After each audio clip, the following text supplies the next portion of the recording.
What up, YouTubers, and welcome to Bryan and Bryan TV. If you like our content, please take the time to like and subscribe.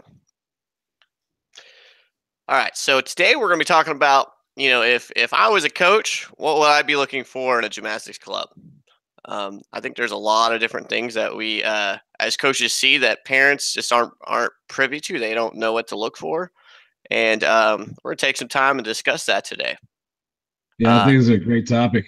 This is a great topic for our coaches, a great topic for our gym owners, a great topic for all you parents that are looking for a gymnastics school to enroll your kids in. all right, so the first step is before a trial class, I'd want to find out a few things. Um, First thing I want to look for is, does the facility look kid friendly?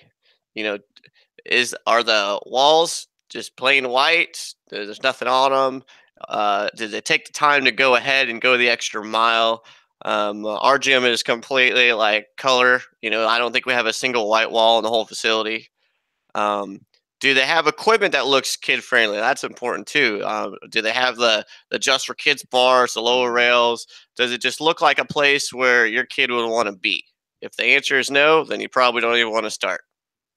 Yeah, and this is important because a lot of gyms focus heavily on team, and we'll do that in another segment. But a lot of gyms focus on team, and they kind of put the kid equipment off in the corner, and it's not front and center. And it's really important to get that out and let people know that you have a full facility that's made for kids learning and having fun with gymnastics.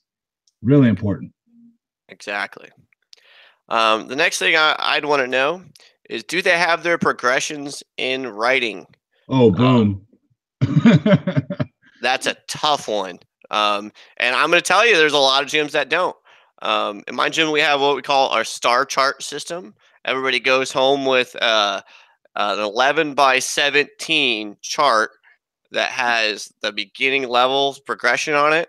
And then it's all numbered. And then every month they get tested and they're sent home with some stars.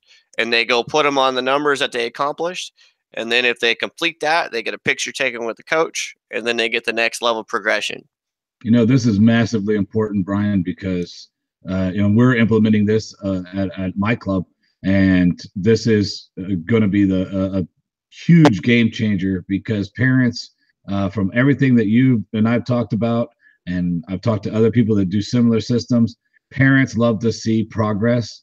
The kids love to see and feel their progress, and I think it's like really important to have that down in writing where when someone walks in, you can show them, hey, look, your kid's going to not only have fun, but here's the things they're going to learn. And look, they're going to chart it the whole way.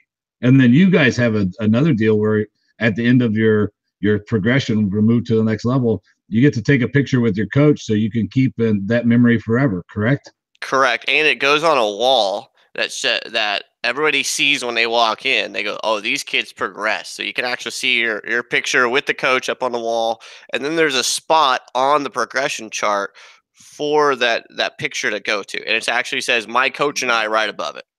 That's awesome. Oh, and gym owners, it's all logoed. It has our logo. It has everything on it. It has our contact information. It's animated. It's full color. We print it in house so that if there's something that we want to change on it, we can do it instantly. That's awesome. So the next thing I would really focus on is, how experienced is the staff, or how long has the staff been coaching for this gym? I think one of those questions suffices. It kind of answers itself. If you have a really experienced staff, but they haven't been at the gym very long, that's okay. Or if you had staff that's new to the sport, but they've been at the facility for a while, they're probably going to be starting to get to that point where they're really capable of coaching children. Um, Coaching isn't an easy job. I don't hold it against somebody who hasn't been coaching for a long time, but I do want to know that they're in it to stick it out, because I like consistency with my coaches. Yeah, and this is important. Now, in your gym, do you have that? Do you have a wall that has pictures of your coaches and kind of a short bio? How do you Um, relay that information in your club? that's been a struggle for us because we have 50 staff members, and there'd be have to be a really big wall. But basically, we depend on our staff to go and introduce themselves, And there's actually a slide later on that talks about that. Nice. Okay, cool.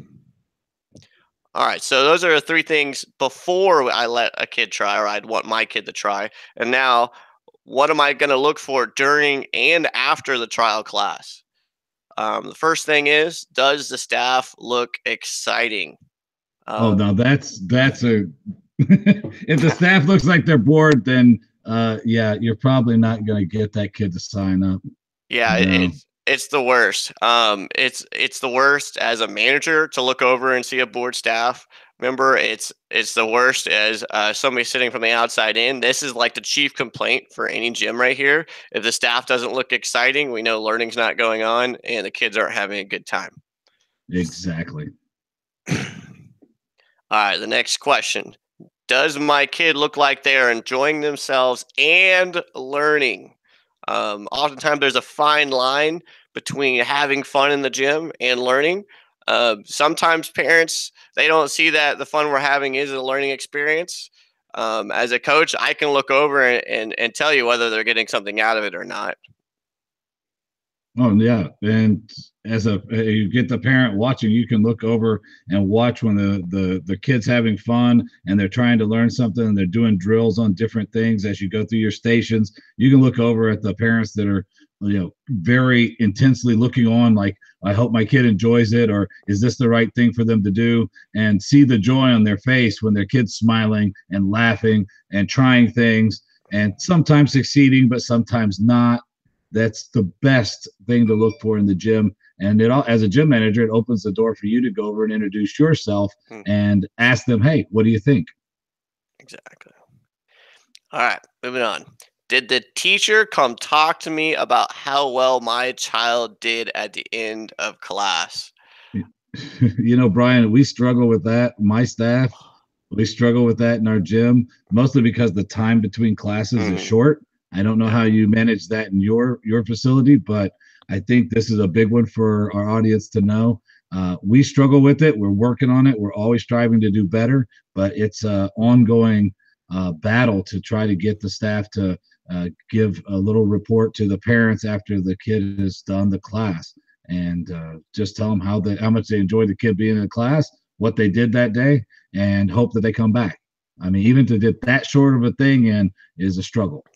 And imagine having to contact and talk to like two or three different parents at the end of a class, and you have some. We run back to back. We don't have a 5 minute break. This is something that we've been talking about for a while. Do we need to switch from a 60-minute class to a 55-minute class? And even then, what appears to be a 30-second conversation is always ends up being a 3 to 5 minute long conversation. Exactly. It's a Uh, struggle. And you know what? But it's so important. It's either you set aside time in the class or you have to, something that I'm trying to implement is training my staff that after they're finished teaching for the day, those kids that came in for the trial, they give them a quick call. yeah. All right. Well, that's it. That's as a coach what I look for in a gymnastics club. If you guys liked our content, please take the time to like, subscribe, and share our content. We'd appreciate it, guys. Yep, it's a Friday. I hope you guys have a great weekend. Thanks to all of our sponsors. Check them out in the broadcast notes, and we will see you next week.